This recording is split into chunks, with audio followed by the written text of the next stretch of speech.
فرما، ہمارے مرحومین کے صغیرہ کبیرہ گناہ معاف فرما، جتنے حاضرین یہاں پہ بیٹھے ہوئے ہیں سب کو صحت والی زندگی عطا فرما، بالخصوص ہمارے قبلہ واجب الاحترام علامہ نظر حسن شیرازی صاحب کی کو صحت والی زندگی عطا فرما، ان کا سایہ ہم بے قائم و دائم فرما، حاجی غلام حسین اکبر صاحب کو صحت والی زندگی عطا فرما، ان کے گھر والوں کو بچوں کو قدم قدم پہ کامیابی اور کامرانی سے ہمکنار فرما، میثم عباس مرحوم کے درجات بلند فرما، حاضرین میں جتنے بیمار ہیں صدقہ سید سجاد زین العبا شفا عاجلہ کاملہ عطا فرما، جتنے ہاتھ اس وقت تیری بارگاہ میں دعا کے لیے بلند ہیں پروردگار سب کو کربلا کی زیارت نصیب فرما، جو گئے ہیں انہیں پھر بلا، وارث عزا و ولا کا ظہور فرما، ہمیں ان کے سچے جانساروں میں شمار فرما، برحمتک یا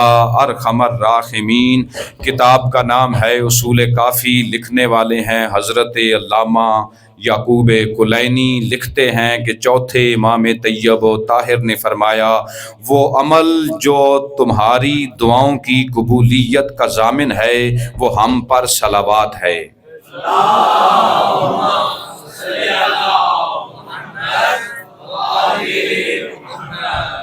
صادق کے صادق بیٹے جعفر صادق علیہ السلام فرماتے ہیں اتنا جلدی پانی آگ کو نہیں بجھاتا جتنا جلدی ہم پر صلوات گناہوں کو مٹا دیتی ہے۔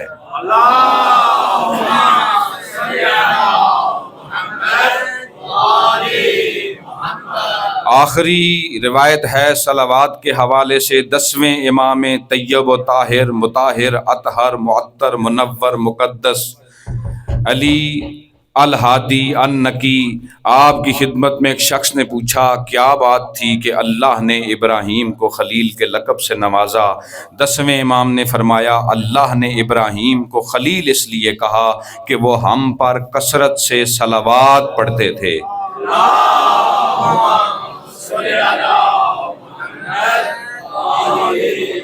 اعوذ باللہ السمیع العلیم من الشیطان اللعین الرجیم، بسم اللہ الرحمن الرحیم، الحمد للہ الذی نور قلوبنا بنور المصطفیٰ وشرفنا بولایت المرتضی وطہر ارواحنا بعصمت الزہراء وسعدنا بسیادت المجتبی وکرمنا بکرامت حسین ابا عبداللہ، الصلاۃ والسلام والتحیۃ والاکرام علی نبیہ وعلی آلہ الذین اذھب اللہ عنہم الرجس وطہرہم تطہیرا۔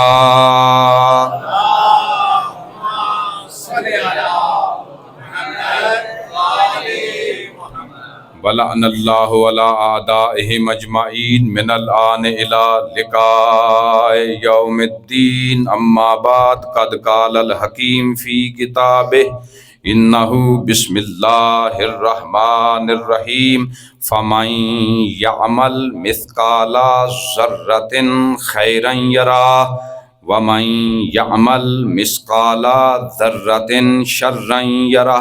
صلوات۔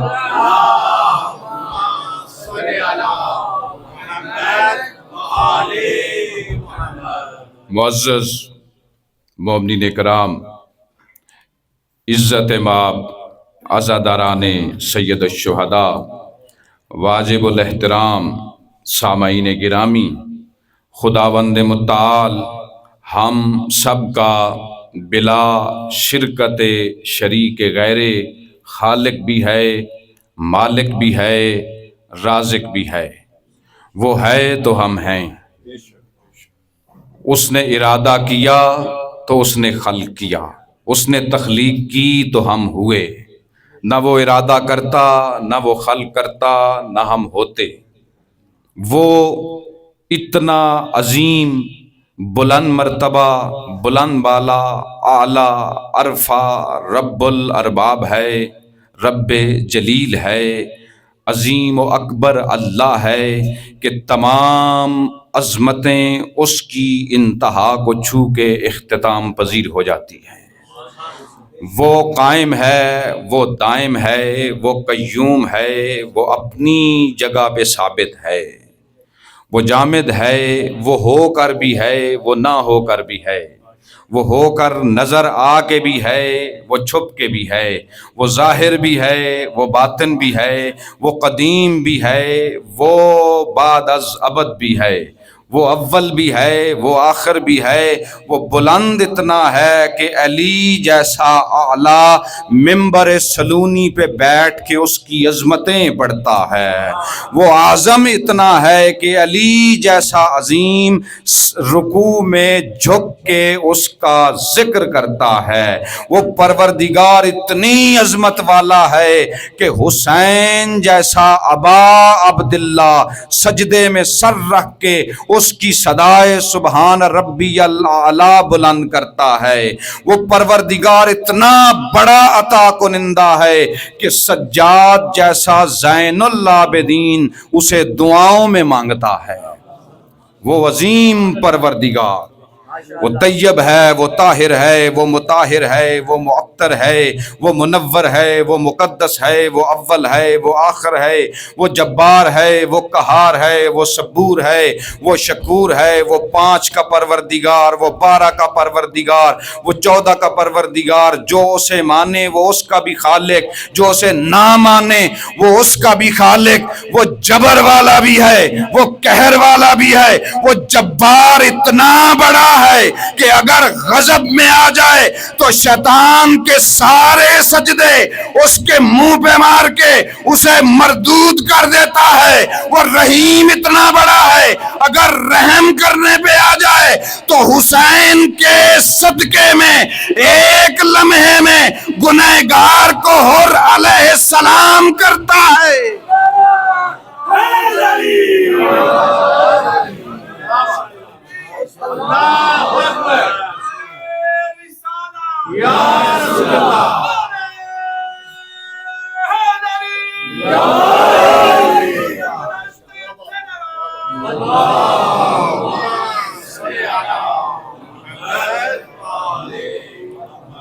اس کے کرم کے کیا کہنے، اس ذات نے، اس طیب و طاہر خدا نے کہا میں ایک ہوں، کتابیں بھیجیں، نبی بھیجے، دلیلیں بھیجیں، برہان قائم ہوئے، تنظیم سے اس کے اوپر دلیلیں قائم ہوئیں، لیکن رب کعبہ کی قسم اس کے ہونے پہ سب سے بڑی دلیل ہمیں اس وقت ملی جب ہمیں سمجھ آئی کہ اکبر جیسا جوان قربان کر کے جسے حسین سجدہ کر رہا ہے وہ اس قابل ہے کہ جو حسین اور اس کی ہر چیز سے بلند ہے۔ حسین 3 شعبان کو اسے منوانے کے لیے آئے، آمد کا مقصد پروردگار کو منوانے کے لیے۔ ہمیں اگر محبت ہے 3 سے تو شعبان والے 3 سے ہی ہے۔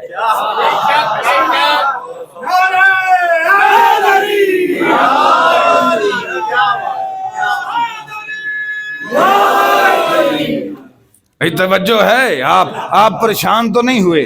میں نے بڑی کوشش کی میں چپ کر کے یہاں اس بستی میں وقت گزارتا رہوں، لیکن یہ ملکوں کو میرا شاید یہاں رہنا اچھا نہیں لگتا۔ میں بڑی اچھی ایک زندگی گزار رہا تھا، وقت گزار رہا تھا۔ قبلہ صاحب تشریف فرمائے، ان کے منہ پہ بات نہیں ہے، میں حوضے کی زندگی کو بڑا مس کرتا تھا۔ جب سے میں حوضہ چھوڑ کے قوم سے میری واپسی ہوئی، نجف سے واپسی ہوئی، میں بڑا مس کرتا تھا۔ یہاں میں آیا، ہر طرف بے چینی تھی، ہر مقام پہ۔ قبلہ صاحب نے حوضے کی یاد کو ماہ رمضان المبارک میں پھر سے زندہ کیا، رسالۃ الحقوق پڑھا کے۔ یہ وہ جو پڑھاتے تھے ہمیں، یہ وہ سبق تھے جو حوضوں میں پڑھائے جاتے ہیں۔ ان کی صحت و سلامتی کے لیے صلوات پڑھیں۔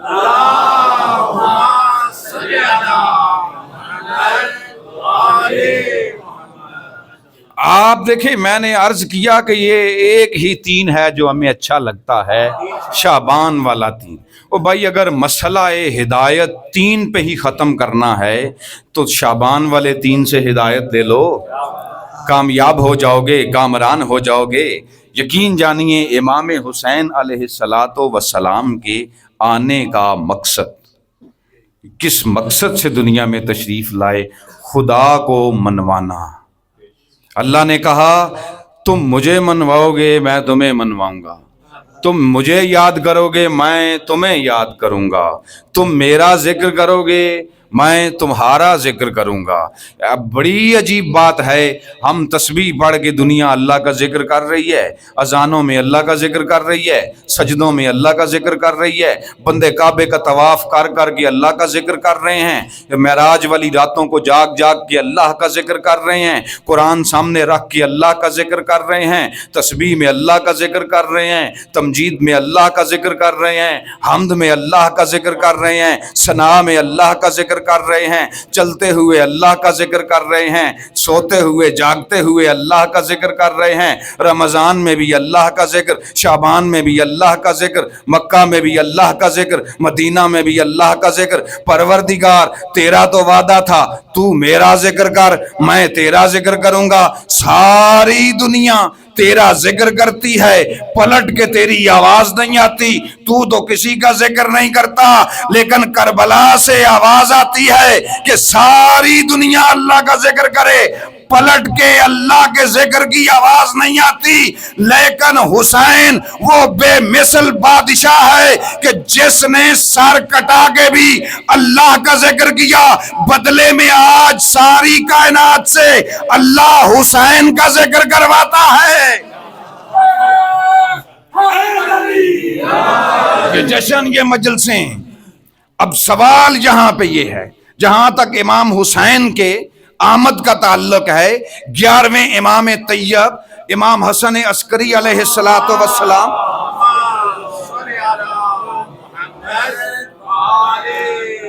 ان کے نمائندے وکیل اور صحابی جن کا نام تھا قاسم بن علا الحمدانی، انہوں نے 3 شعبان کے حوالے سے جو امام حسین کی زیارت کو نقل کیا اور جس دعا کو نقل کیا، مولا کے بہترین فضائل اگر آپ نے پڑھنے ہوں، اسی زیارت کا سید ابن طاؤس نے اس کو نقل کیا، وہاں پہ فطرس کا ذکر بھی ہے، فرشتے کا ذکر بھی وہاں پہ، یا ہادی یا ولی آئے، انسانوں کی ہدایت کے لیے آئے، انسانوں کے اوپر کرم کے لیے آئے۔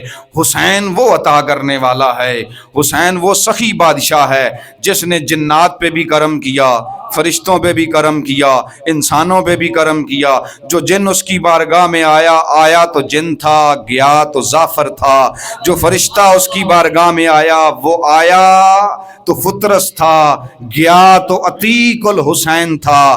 جو گنہگار اس کی بارگاہ میں آیا، وہ آیا تو حر تھا، گیا تو علیہ السلام تھا۔ یہ امام حسین علیہ السلام۔ اب ادھر ایک مومن تشریف فرما ہے، غالباً کہیں چھپ چھپ آگے شاید بیٹھے ہیں، نظر آ گئے۔ میں جشن پڑھنے کے لیے جا رہا تھا، اب جو بات کرنی ہے، جو میرا ان سے وعدہ تھا، تو رستے میں ان سے ملاقات ہوئی، ہم نے کہا چلیں گاڑی میں بیٹھے ہیں، آپ کو ڈراپ کرنے کے لیے۔ وہاں پہ یہ سوال پیدا ہوا، ایک بات چیت ہوئی۔ سوال یہ پیدا ہوا، امام حسین علیہ الصلوۃ والسلام کو رسول خدا صلی اللہ علیہ وآلہ وسلم نے سفینۃ النجات کہا، مصباح الہدا یعنی ہدایت کا چراغ کہا، الحسین منی و انا من الحسین کہا۔ یہ کب کہا؟ جب امام حسین کا سن و سال 2 یا 3 سال کا تھا، 2 یا 3 سال۔ جناب سیدہ سلام اللہ علیہا کا گھر، آپ پس منظر سمجھ جائیں، بس وہ بات کرنی ہے جو ان سے ہماری بات ہوئی تھی۔ جناب سیدہ سلام اللہ علیہا کا گھر مسجد نبوی سے متصل تھا۔ ایک دروازہ جناب سیدہ کے گھر کا مدینہ کی مرکزی گلی میں کھلتا تھا، ایک دروازہ جناب سیدہ کے گھر کا اللہ کے گھر یعنی مسجد میں کھلتا تھا۔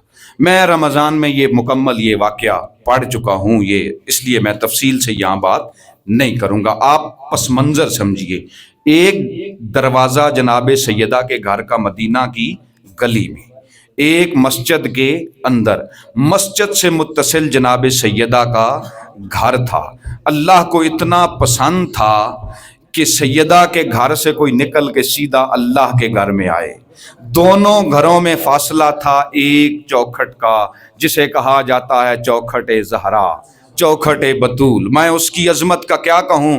آپ معراج کے لفظ سنتے رہتے ہیں کہ معراج میں ایک مقام ایسا آیا جسے سدرۃ المنتہا کہا جاتا ہے. سدرۃ المنتہا ایسا مقام ہے جہاں پہ جبریل جا کے رک گئے. مولوی بیان کرتے ہیں، علماء بیان کرتے ہیں، سننے میں سماعن یہ بات آتی ہے کہ جبریل اس مقام پہ جا کے رک گئے، حضور سے کہنے لگے یہاں سے میں آگے جاؤں تو میرے پر جلتے ہیں. لفظ آسان کروں، جس مقام پہ فرشتہ رک جائے، نبی آگے چلا جائے، اسے کہتے ہیں سدرۃ المنتہا، اور جس مقام پہ نبی بھی آ کے رک جائے اسے کہتے ہیں چوکھٹ زہرا، دہلیز جناب سیدہ. رسول اکرم جمعہ پڑھا رہے تھے، مسجد میں جمعہ پڑھا رہے تھے. اسی دروازے سے جو جناب سیدہ کے گھر سے مسجد کی طرف کھلتا تھا، حضرت امام حسین نکلے صفوں سے ہوتے ہوئے نانا کی جانب، کہ اب یہاں پہ اہل سنت علماء کرام نے لکھا ہے امام حسین گر پڑے. امام حسین کا گرنا تھا، رسول نے جمعے کا خطبہ چھوڑا. اس سے پہلے جمعے والے دن صرف ایک خطبہ ہوتا تھا، صرف ایک خطبہ، اس کے بعد نماز جمعہ، دوسرا خطبہ نہیں ہوتا تھا. حضور نے جمعہ چھوڑا، حضور آگے گئے، صفوں سے امام حسین کو اٹھایا. قبلہ رضوی صاحب کا یہ جملہ ہے، میرے لفظ نہیں، یہ وہ فرمایا کرتے تھے. دیکھیں یہاں پہ اگر مجلس ہو رہی ہو، جشن ہو رہا ہو، جمعے کا خطبہ ہو رہا ہو، وہاں سے کوئی بچہ آئے صفوں کے درمیان میں گر جائے، میں یہاں پہ مجلس چھوڑ دوں، خطبہ چھوڑ دوں، تقریر چھوڑ دوں، جمعہ چھوڑ دوں، اسے اٹھانے کے لیے چلا جاؤں، آپ اس عمل کو بڑا کبھی سمجھیں گے، صحیح نہیں سمجھیں گے. بھئی اتنے بندے بیٹھے ہوئے ہیں، بچہ گر ہی تو گیا ہے، کوئی نہ کوئی اٹھا دے گا. لیکن اگر میں یہاں پہ جمعہ پڑھا رہا ہوں، یہاں پہ خطبہ دے رہا ہوں، یہاں پہ تقریر کر رہا ہوں، وہاں پر قرآن گر جائے، بات کو سمجھنا. اب امام حسین کا گرنا تھا، حضور گئے، امام حسین کو اٹھایا، ممبر کے اوپر لے گیا. جب ممبر کے اوپر لے گیا، رب کعبہ کی قسم اس دن حضور اکرم نے جمعہ بعد میں پڑھایا، حسین کو پہلے پڑھا.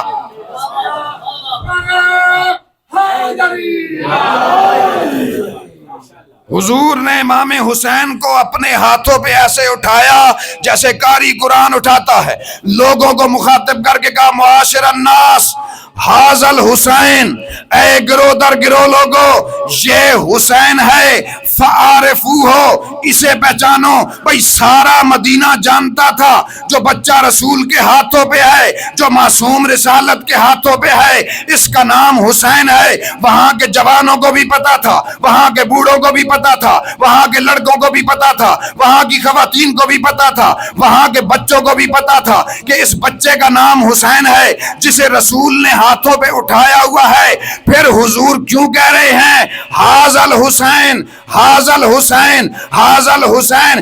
اس لیے کہہ رہے ہیں کہ زمانے کو بتانا چاہتے ہیں حسین بس یہی ہے.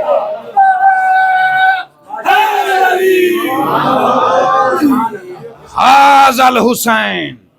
ایک کو پلانوں کے ممبر پہ کہا فہذا علی، ایک کو مسجد مدینہ کے ممبر پہ اٹھا کے کہا ھذا الحسین، اسے پہچانو. او بھائی جانتے تو سب تھے. میرے استاد حضرت علامہ محمد تقی بہجت کی خدمت میں ایک بندہ آیا، اس نے کہا قبلہ آپ اتنا بڑا عمل کرتے ہیں، اتنے بڑے عارف ہیں، آپ مجھے کوئی ایسا عمل بتا دیجئے کہ میں اپنے وقت کے امام کو دیکھ لوں، وہ دکھنے میں کیسے ہیں. میرے استاد نے جواب دیا اپنے وقت کے امام کو تو شمر بھی دیکھ رہا تھا، بس پہچان نہیں رہا تھا. فعرفوہ، اسے پہچانو، یہ حسین ہے. جانتے تو سب تھے، پہچانتا کوئی نہیں تھا. پھر پہچان کروائی، فرمایا ھذا الحسین، یہ حسین ہے. پھر فرمایا ان الحسین مصباح الہدی وسفینۃ النجات، حسین ہدایت کا چراغ ہے، حسین نجات کی کشتی ہے۔ پھر فرمایا امام حسین کے قتل کی خبر دی، اس کے بعد پھر فرمایا من بکا او ابکا او تبا کا فلح الجنہ، جو اس کے لیے رویا، جس نے اس کے لیے کسی کو رلایا، جس نے رونے رلانے کا اہتمام کیا، اس پہ جنت واجب ہے۔ لِأَنَّ حسین منی وَأَنَا مِنَ الحسین، اس لیے کہ یہ مجھ سے ہے، میں اس سے ہوں۔ پھر فرمایا اِنَّ لِقَتْلِ الحسین فِي قُلُوبِ الْمُؤْمِنِينَ حَرَارَةٌ لَا تَبْرِدْ أَبَدًا، بے شک مومنوں کے دلوں میں حسین کے عشق کی ایسی آگ ہے جو کبھی ٹھنڈی نہیں ہوگی۔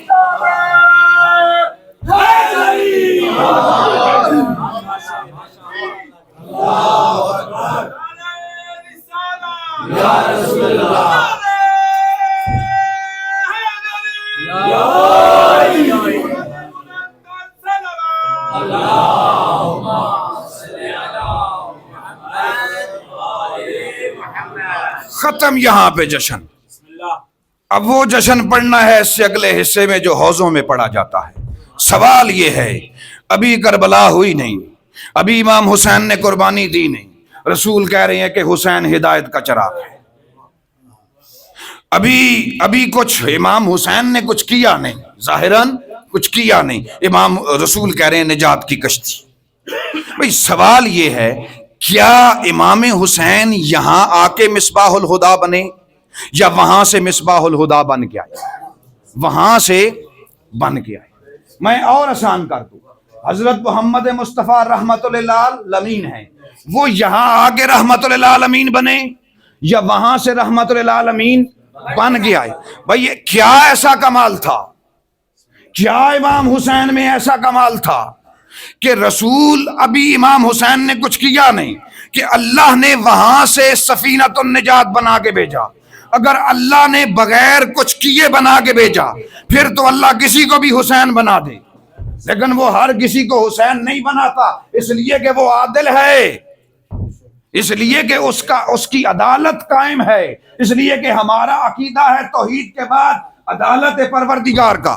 سوال یہ ہے، کیا ایسا کمال؟ میں نے جو سرنامہ کلام میں تقریر کے مجلس کے اب جشن کے آغاز میں جو آیت پڑھی، اس آیت کا ترجمہ کیا ہے؟ فَمَن يَعْمَلْ مِثْقَالَ ذَرَّةٍ خَيْرًا يَرَهُ، اگر تم خیر ذرے جتنی بھی کرو گے تو تمہیں کچھ ملے گا۔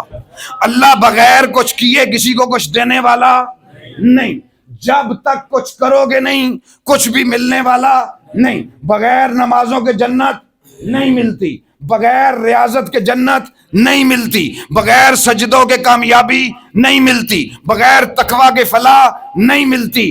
اصول قرآن یہ ہے، اصول پروردگار یہ ہے، اصول توحید یہ ہے کہ پہلے کچھ کرو گے پھر اجر ملے گا، بغیر کچھ کیے کسی کو اللہ اجر نہیں دیتا، اور بغیر کچھ کیے کسی کو اللہ سزا بھی نہیں دیتا۔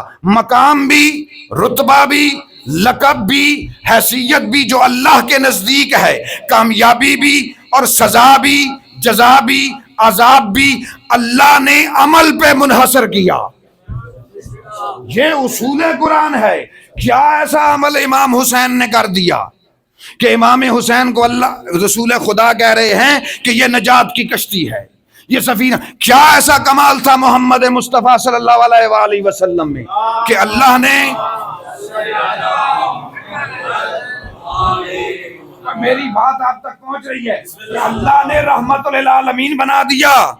بغیر کچھ کیے کسی کو کچھ نہیں ملتا۔ ہاں کچھ ہستیاں ایسی ہیں کہ جن کے ساتھ تمسک کر کے جلدی مل جاتا ہے، جو جنت بڑی دور ہو حسین لمحوں میں عطا کر دیتے ہیں، لیکن کچھ کرنا پڑتا ہے۔ آپ بغیر کچھ کیے حضور نے کیا ایسا کمال کیا کہ رحمت للعالمین ہوئے؟ ہمارا عقیدہ یہ نہیں کہ یہاں آ کے نبی بنے، ہمارا عقیدہ یہ نہیں کہ یہاں آ کے رحمت للعالمین بنے، ہمارا عقیدہ یہ ہے کہ وہاں سے نبی بن کے آئے، وہاں سے رحمت للعالمین بن کے آئے۔ اب کیا ایسی بات تھی؟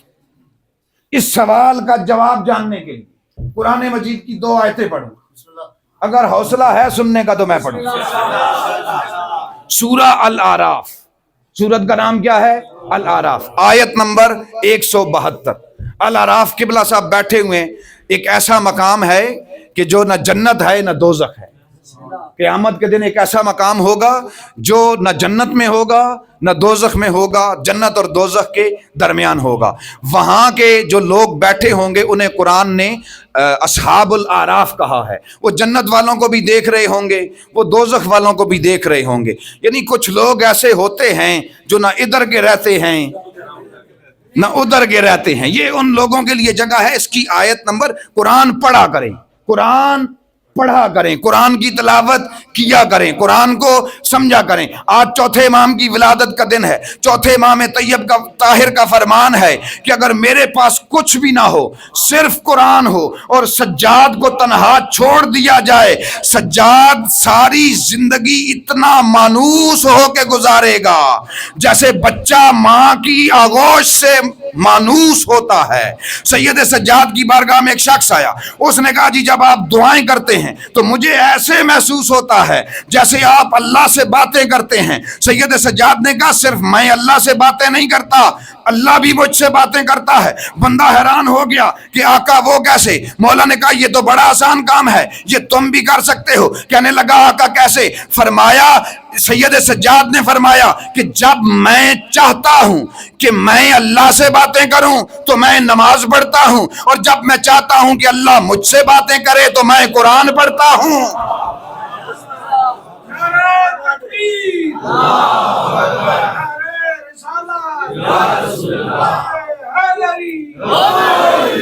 سورہ اعراف کی آیت نمبر 172 172، بسم اللہ الرحمن الرحیم۔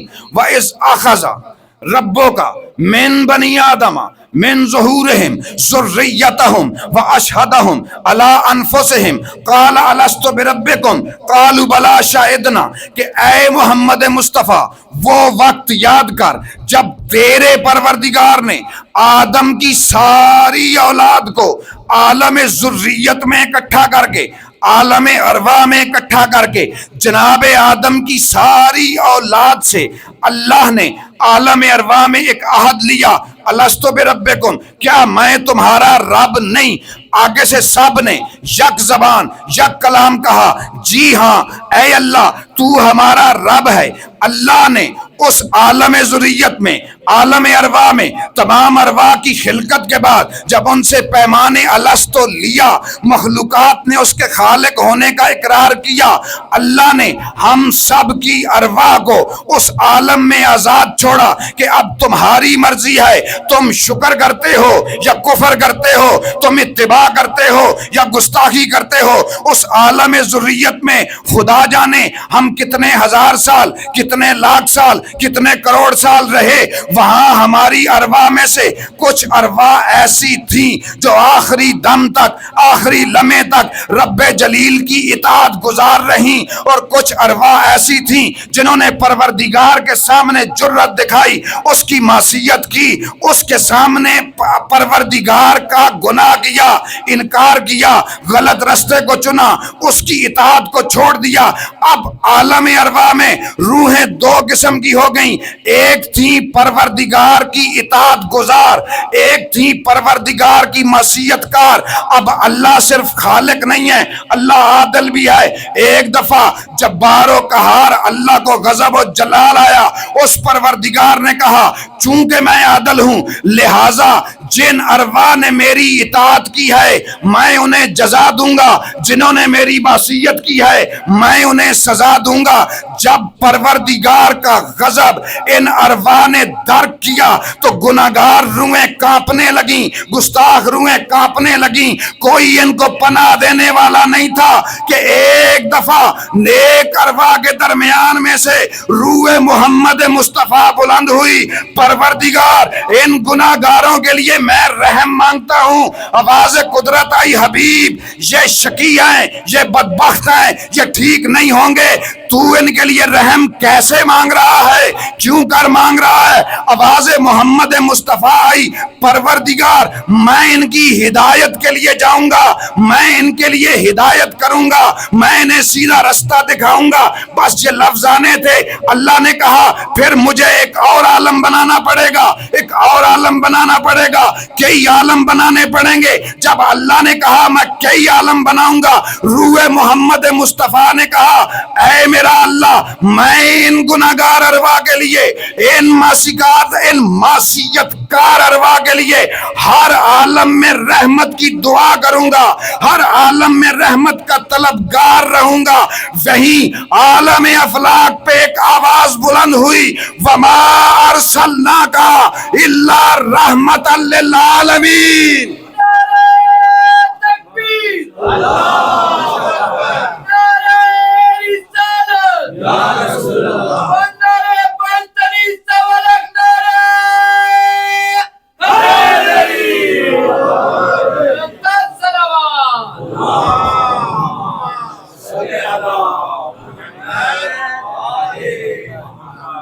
اے روح محمد, اکیلا ہدایت کرے گا یا کوئی اور بھی ہے؟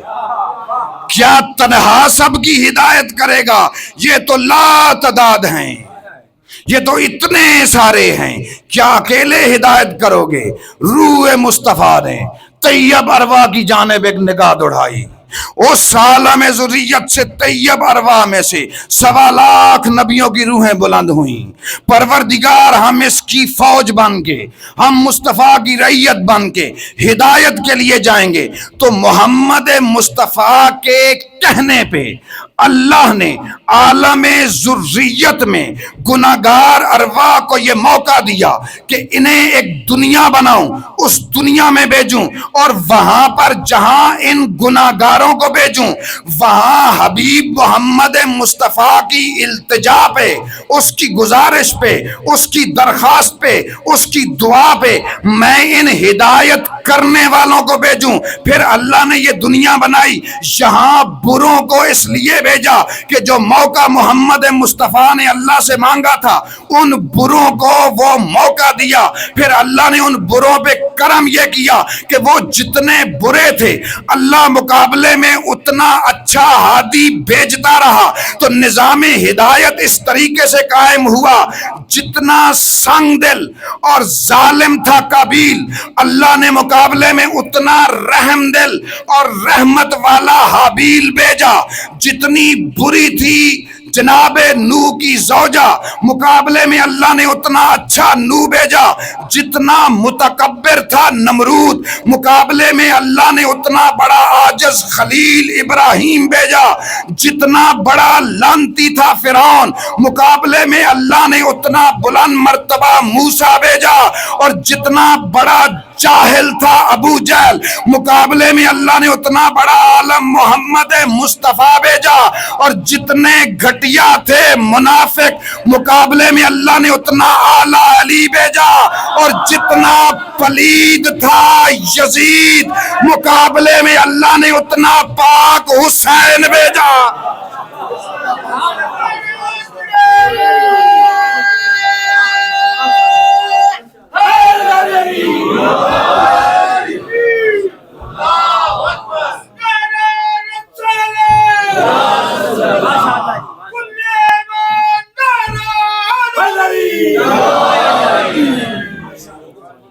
قبلہ صاحب کا تھوڑے تھوڑے کہہ رہے ہیں, قبلہ صاحب کا حکم ہے آگے ہو جائیں.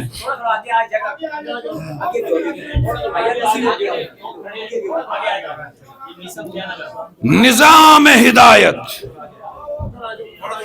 پروردگار نے نظام ہدایت اگر قائم کیا تو عالم ذریت میں, قبلہ صاحب بیٹھے ہوئے, عالم ذریت میں محمد مصطفیٰ نے جو التجا کی تھی گناہگاروں کے لیے, معصیت ایسے ہی نہیں. حضور کی یہ حدیث ہے کہ الشقی شقی فی بطن امہ, السعید سعید فی بطن امہ. بدبخت ماں کے پیٹ سے بدبخت ہے, جو نیک بخت سعید ماں کے پیٹ سے شہید ہے. یہ جنہیں علی برداشت نہیں, انہیں یہاں آ کے برداشت نہیں، یہ وہاں کے لانتی ہیں۔ سبحان اللہ۔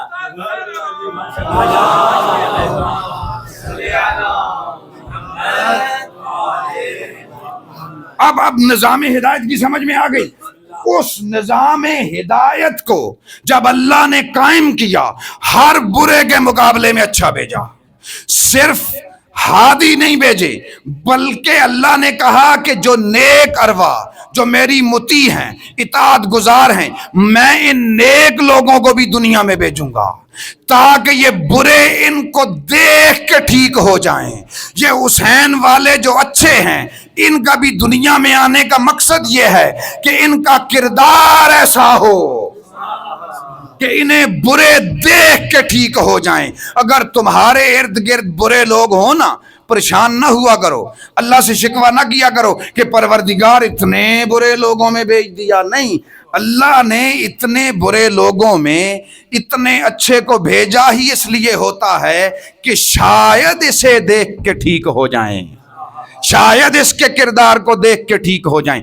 اب نظام ہدایت قائم ہوا، جو جتنا برا تھا مقابلے میں اتنا اچھا آیا، جو جتنا متکبر تھا مقابلے میں اتنا بڑا عاجز آیا، جو جتنا جاہل تھا مقابلے میں اس کے اتنا بڑا عالم آیا، جو جتنا پلید تھا مقابلے میں اتنا پاک حسین آیا۔ اب جب نظام ہدایت وہاں پہ قائم ہوا، انبیاء کی ارواح نے اللہ سے یہ وعدہ کیا، ہم دنیا میں جائیں گے، اس عالم ناسوت میں جائیں گے، اس عالم دنیا میں جائیں گے، ہم جا کے ہدایت کریں گے، ہم ہدایت کے لیے ہر سختی کو برداشت کریں گے، ہر تکلیف کو برداشت کریں گے، ہر امتحان سے گزریں گے۔ کہ آواز قدرت نے ایک دفعہ ارواح انبیاء کو مخاطب کر کے کہا، اتنا بڑا وعدہ کر رہے ہو، اتنے امتحانوں سے گزرنے کا وعدہ کر رہے ہو، اتنی مشکلات برداشت کرنے کا وعدہ تو کر رہے ہو، لیکن کوئی ایسا بھی لاؤ جو تمہارے وعدوں کی لاج رکھے، جو تمہارے وعدوں کا بھرم رکھے۔ رب کعبہ کی قسم، میرے استاد فرماتے ہیں وہاں پہ سارے نبیوں کی روحیں خاموش تھیں کہ کون ہوگا جو ان وعدوں کی لاج رکھے گا، کون ہوگا جو ان وعدوں کا بھرم رکھے گا۔ کہ یکا یک علی اکبر کے بابا حسین کی روح بلند ہوئی، پروردگار وعدے یہ کر رہے ہیں، بھرم میں حسین رکھوں گا۔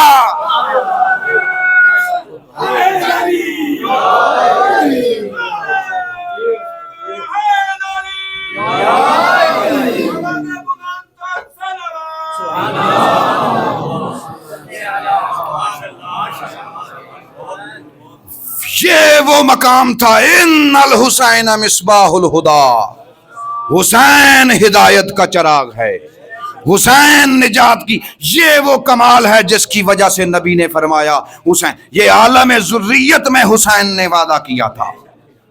اب ایک مرحلہ آگے، اور ہم یہاں آ کے حسین والے نہیں ہوئے۔ میں بڑی بات کر گیا، میں بڑی بات کر گیا عزادارو، معزز مومنین اکرام، ہم یہاں آ کے حسین والے نہیں ہوئے، ہم روز الست سے عشق حسین میں سرمست ہیں۔ ہمارا حسین سے تعلق وکھرا ہے، حسین کے ساتھ ہمارا تعلق صرف اطاعت والا نہیں، صرف نجات والا نہیں، صرف جنت والا نہیں، حسین سے ہمارا تعلق عشق والا ہے۔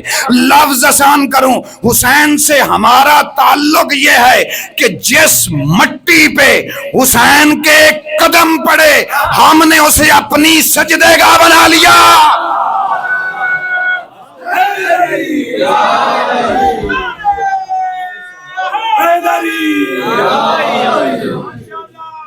ہمارا بیٹا حسیب بیمار ہے، اللہ اس جشن کے صدقے میں، ان لمحات کے صدقے میں اللہ اس کو صحت والی زندگی عطا فرمائے۔ ہمارا تو یہاں آ کے امام حسین سے تعلق نہیں بنا، ہم روز الست سے عشق حسین میں سرمست ہیں۔ ہمارا تو امام، ہم آج کے نہیں ہیں، آج آپ یہ پچھلے دنوں میں اگر 5 منٹ دے دیجیے، آپ نے بڑی باتیں سنی کہ جی ایران ختم ہو جائے گا، فلاں ہو جائے گا، فوجیں آ جائیں گی، وہاں پہ حکومت مٹ جائے گی، وہاں کی حکومت اسلامی ختم ہو جائے گی۔ او بھائی ہم شیعہ ہیں، ہم ختم ہونے والے ہوتے تو کربلا میں ہی ختم ہو گئے ہوتے۔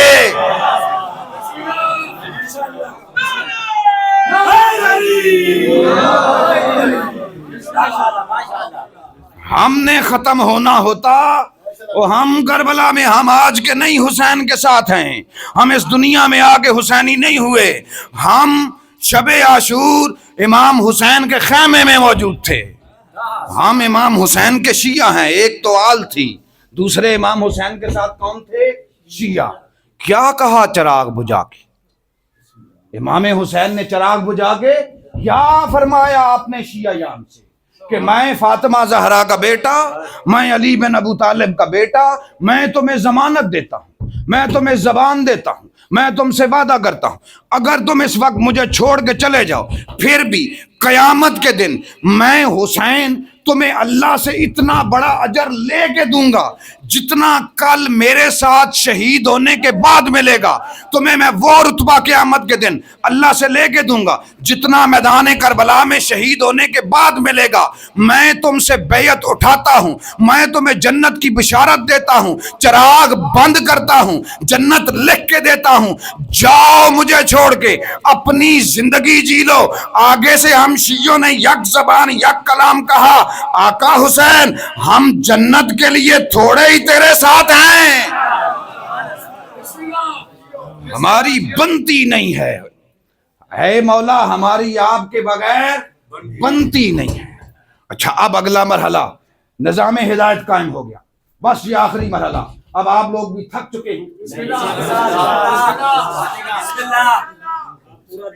کھانے کے لیے تیار ہو رہے ہیں۔ جی کھانے کے لیے نہیں، اب پتہ ہے مجھے آگے جا کے بھی جشن پڑھنا ہے، وہ اس لیے مصروفیات خاصی چلتی رہتی ہیں، اس لیے ایک دفعہ بآواز بلند صلوات پڑھیں۔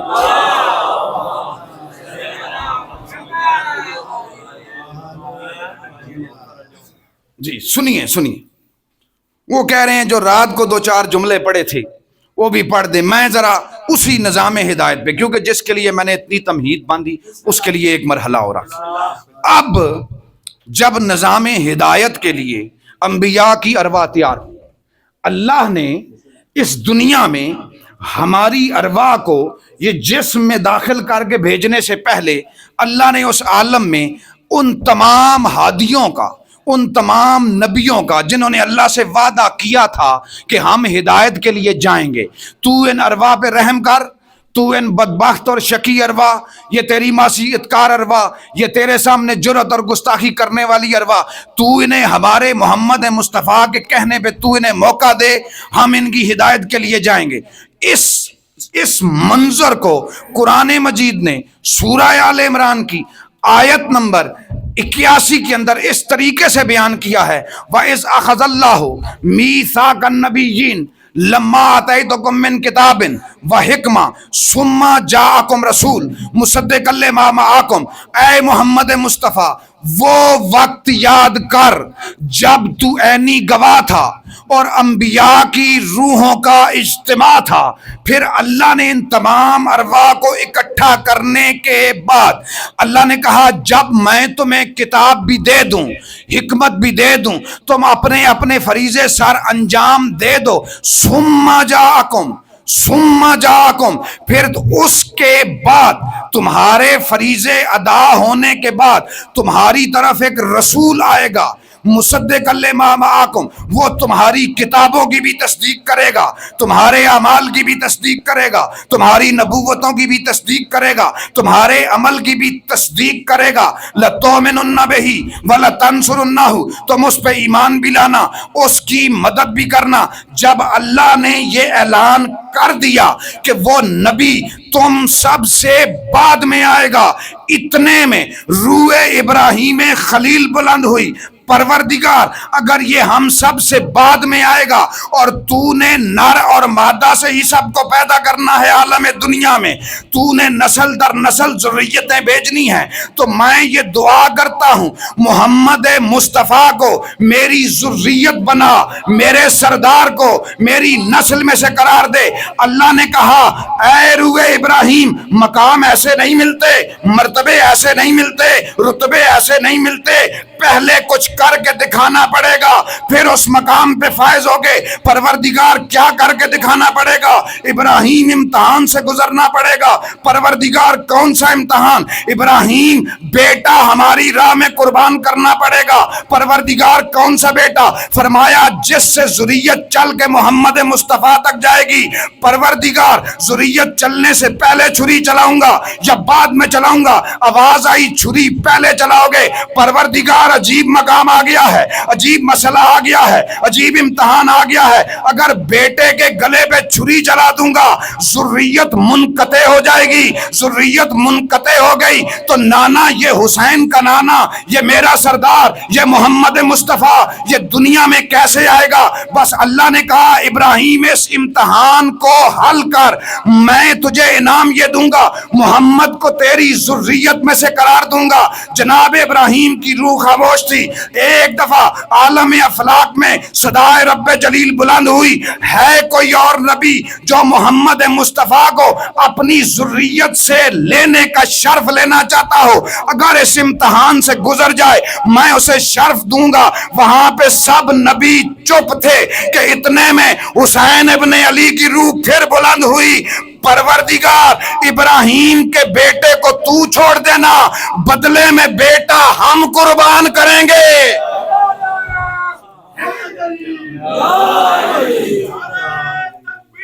اللہ اکبر یا رسول اللہ یا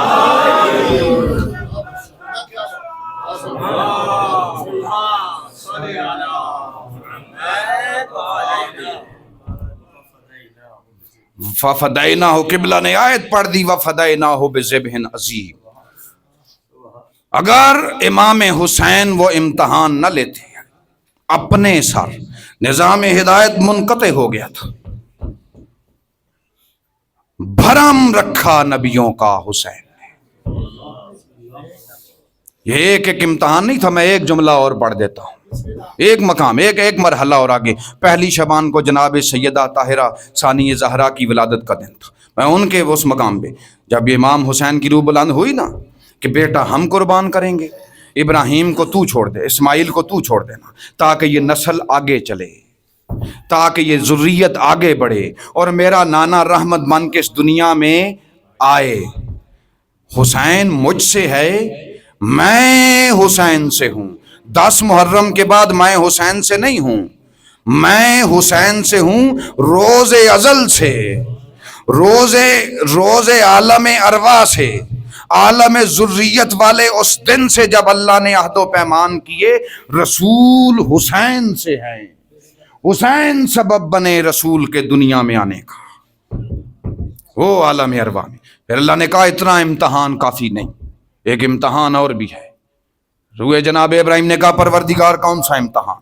ابراہیم آگ کے شعلوں میں جلنا پڑے گا۔ پروردگار کب؟ نسل چلنے کے بعد یا نسل چلنے سے پہلے؟ ابراہیم عین جوانی میں، نسل چلنے سے پہلے۔ پروردگار خود جل کے مر جاؤں گا، ذریت کیسے آگے بڑھے گی؟ اللہ نے کہا یہی تو امتحان ہے، حل کر۔ پھر سب خاموش، روح حسین بھی خاموش۔ شریکت الحسین کی روح اٹھی، پروردگار خیموں میں ہم جلیں گے، ابراہیم کی آگ تو ٹھنڈی کر دینا۔ یہ فلسفہ کربلا ہے۔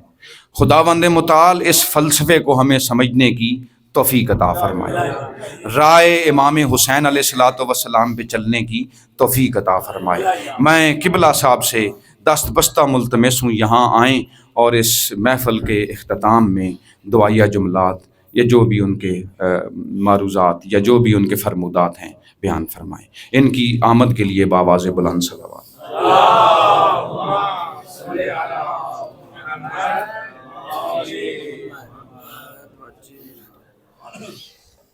صلوات بر محمد و آل محمد۔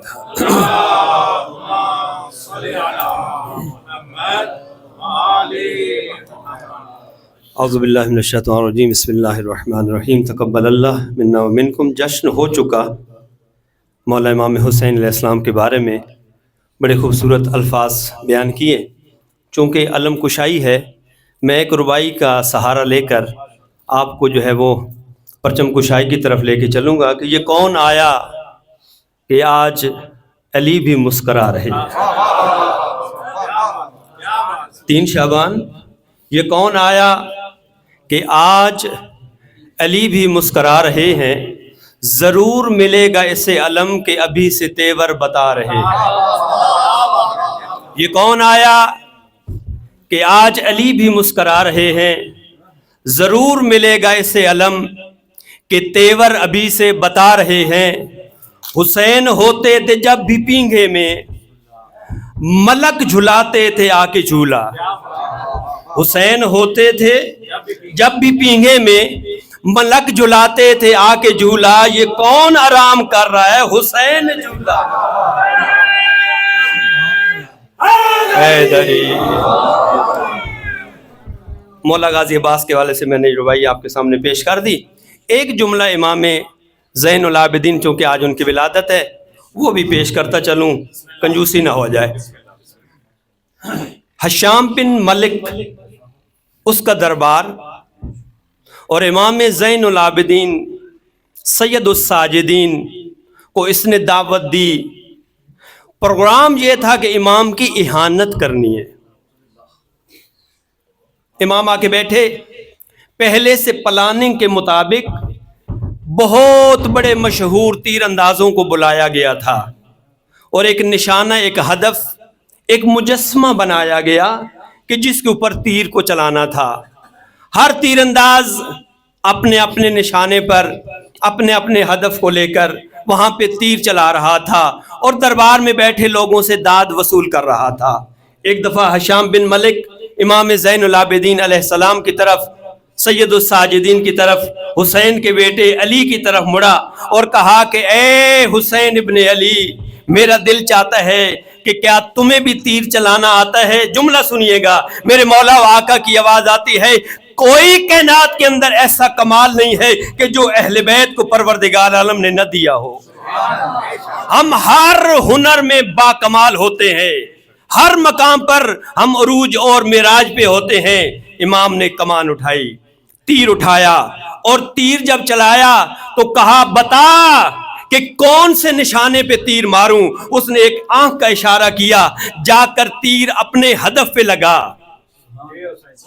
دوسرا تیر آنکھ میں نہیں لگا، کہاں لگا؟ دوسرا تیر اس تیر کی پشت پہ جا کے لگا۔ اور اس طرح کہتے ہیں 7 یا 9 تیر میرے مولا زین العابدین علیہ السلام نے چلائے، جو لائن بن گئی اور پورا دربار اشش کر رہا تھا۔ تو میں کیوں نہ یہ کہوں کہ جو کربلا کے اندر بیمار تھا، یہ خون علی ہے کہ جب وہ میدان کربلا میں بیمار تھا، جب وہ دربار میں آیا سلطان بن گیا۔ آئے دعا کرتے ہیں اس ذات پروردگار کے حضور میں کہ خدایا تجھے اپنی عزت، ربوبیت، وحدانیت کا واسطہ، آل محمد کی عزت، عظمت، رفت، طہارت کا واسطہ، ان انوار مقدسہ کی ولادت باسعادت کی پرمسرت باوقار گھڑیوں کا واسطہ، میرے عزیز نے جو آج یہ گلشن سجایا ہے، یہ جو گلدستہ بنایا ہے، یہ جو خوبصورت اہتمام کیا ہے، اس کو بارگاہ عزدی میں پروردگارہ اس کو قبول و منظور فرما۔ آل محمد کی عزت اور عظمت کا واسطہ، جس طرح یہ خوشحال چہرے میرے سامنے موجود ہیں، پالنے والے ان کی زندگیوں میں جتنی پریشانیاں ہیں، جتنے دکھ ہیں، جتنی پریشانیاں، دکھ، مصیبتیں ہیں، سب کو دور فرما۔ آل محمد کی عزت اور عظمت کا واسطہ، جتنے مریض مومنین و مومنات ہیں، خصوصاً ہمارے عزیز حسیب کو صحت و سلامتی عطا فرما۔ آل محمد کی عزت اور عظمت کا واسطہ، پالنے والے پروردگارہ، جس طرح امام حسین کے دربار سے تو نے فطرس کو پر دیے، خدایا ہمیں بھی پر عطا فرما۔ پالنے والے جس طرح تو نے جناب حر کو امام حسین کے صدقے میں معاف کر دیا اور اسے حر بنا دیا، خدایا ہمارے گناہوں سے بھی، خطاؤں کو معاف کرتے ہوئے ہمیں بھی اس دنیا کے عذاب سے اور آخرت کے عذاب سے حریت عطا فرما۔ آل محمد کی عزت اور عظمت کا واسطہ، پالنے والے ہماری نسلوں میں، ہماری ذریت میں، ہماری اولادوں میں جناب حضرت عباس سے علمدار کی وفا کو جاگزین فرما۔ آل محمد کی عزت اور عظمت کا واسطہ، پالنے والے پروردگارہ جتنے مرحومین ہیں، خصوصاً ہمارے عزیز میثم عباس، جن کی بہت یاد آتی ہے کہ جب میں کل میں نے وہ ویڈیو دیکھی کہ جو ہمارے عزیز برادر ملت نے اپنے گروپ کے اندر شیئر کی، اور وہ بھاگ بھاگ کر مومنین عزاداروں کی خدمت کر رہا تھا، وہاں پہ کھانے کھلا رہا تھا، تو اس کے لیے خصوصاً دعا کریں، خدایا اس کے گناہوں سے درگزر فرما، اس کی بخشش فرما، اس کے درجات کو بلند فرما۔ پالنے والے پروردگارہ تمام حاضرین کے مرحومین کے صغیرہ کبیرہ گناہ معاف فرما۔ ہمارے برادر عزیز ثقلین کے بھائیوں کی، ان کے والدین کی زندگی دراز فرما، ان کا سایہ شفقت تعدیر ان کے سروں پر قائم و دائم فرما، ان کے بچوں کی زندگی دراز فرما، خصوصاً عزیزم حسنین اور عباس کو علم کے میدان میں کامیاب و کامران فرما۔ پالنے والے پروردگارہ ہمارے عزیز تیمور شیرازی صاحب کا عزیز بیمار ہیں، پالنے والے آج دن کی عظمت کا واسطہ اس عزیز کو صحت کاملہ عاجلہ عطا فرما۔ پالنے والے پروردگارہ ہمارے ان عزیزان کا جتنا بھی خرچ ہوا، جتنے بھی اہتمام کے ساتھ ان لوگوں نے، ان کے ساتھ دوستوں نے مدد فرمائی ہے، سب کی توفیقات خیر میں اضافہ فرما۔ ہمارے برادر عزیز مولانا قمر صاحب کی زندگی دراز فرما، ان کی زبان میں مزید تاثیر عطا فرما، ان کی زبان میں مزید قوت و طاقت عطا فرما۔ آل محمد کی عزت اور عظمت کا واسطہ ان کی جتنی پریشانیاں ان کو دور فرما، صحت و سلامتی والی طول عمر بابرکت عطا فرما۔ پالنے والے ملک عزیز ایران کو استحکام نصیب فرما، پاکستان ملک عزیز کو استحکام نصیب فرما، ان کے جتنے بھی داخلی خارجی دشمن ہیں ذلیل و خوار فرما۔ پالنے والے پروردگار آج کے دن خوشی کا دن ہے، ائمہ معصومین میں سے زین العابدین کی ولادت کا دن ہے، امام سجاد کی ولادت کا دن ہے، اور گزر جانے والے دن امام حسین اور مولا غازی عباس کی ولادت کا دن ہے۔ خدایا ہمیں عیدی چاہیے، ہم عید مانگنا چاہتے ہیں، ہمیں تحفہ چاہیے۔ کیا تحفہ مانگ رہے ہیں؟ خدایا یوسف زہرا کی زیارت سے مشرف فرما، ہمارے آقا و مولا کو بھیج دے۔ پالنے والے پروردگارہ ان کے ہم رکاب ہو کر دشمنوں کے ساتھ لڑنے کی قوت اور طاقت عطا فرما، ہمیں ان کا پکا سچا اور مخلص سپاہی بنا۔ ربنا تقبل منا انک انت السمیع العلیم بجاہ محمد و آلہ طیبین الطاہرین۔ رب صلی علی محمد و آل محمد وعجل فرجہم۔ بلند صلوات پرچم کشائی کریں گے جی۔ اللہم یہ تار فری کروائے، دونوں کے بند نہ کرو یار، اس پہ چھوٹے پہ لگا رہا ہوں۔ یہ آپ پکڑو نا، وہ والا ہے اسٹینڈ والا، ہاں یہ تار فری کرنا۔ زہین پانی ڈال کے دے گا اسی طرح کریں۔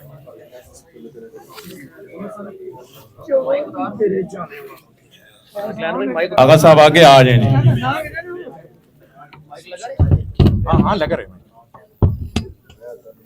کیوں برج کرتا ہے؟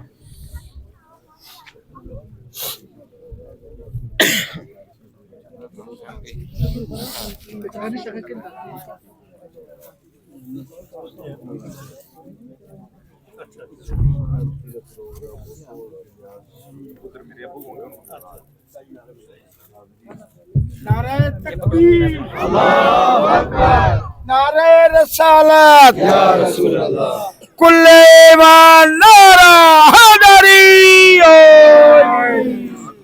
قاضی غلام حسین جی جی آ رہے ہیں بلاؤ نا۔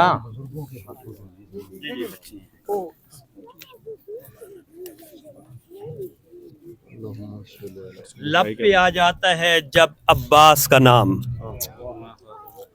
لب پہ میرے ہونٹوں پہ لب پہ آتا ہے جب عباس کا نام، دیر تک ہونٹوں سے خوشبو وفا آتی ہے۔ بآواز بلند صلوات، اللہم صلی علی محمد و آل محمد وعجل فرجہم۔ دعا ہو چکی ہے، کہاں ہیں بزرگ؟ آپ مومنین کے نعروں کے جواب کے اندر علم کشائی کریں گے۔ ایک صلوات پڑھیں محمد و آل محمد۔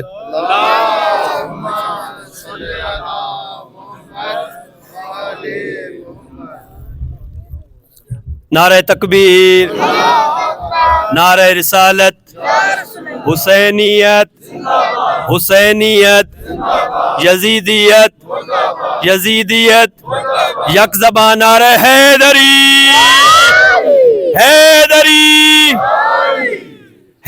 ہماری درسگاہ ہے ہماری درسگاہ حق کا سیدھا راستہ آپ کی آواز زیادہ ہے یا میری حق کا سیدھا راستہ ہماری یہ جوانیاں حسین کی قربانیاں ہماری یہ جوانیاں ہماری یہ جوانیاں بڑھتے رہیں یوں ہی قدم حیا علی خیر العمل بڑھتے رہیں یوں ہی قدم نعرے حیدری حیدری حیدری حسینیت حسینیت حسینیت حسینیت جو کربلا امام حسین اور مولا غازی عباس کے روزے پہ جانا چاہتا ہے بآواز بلند صلوات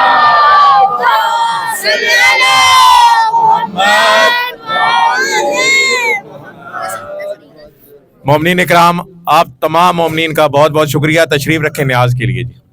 نہیں قبلہ، میرا 4 بجے نکلنا ہے. ابھی 4 منٹ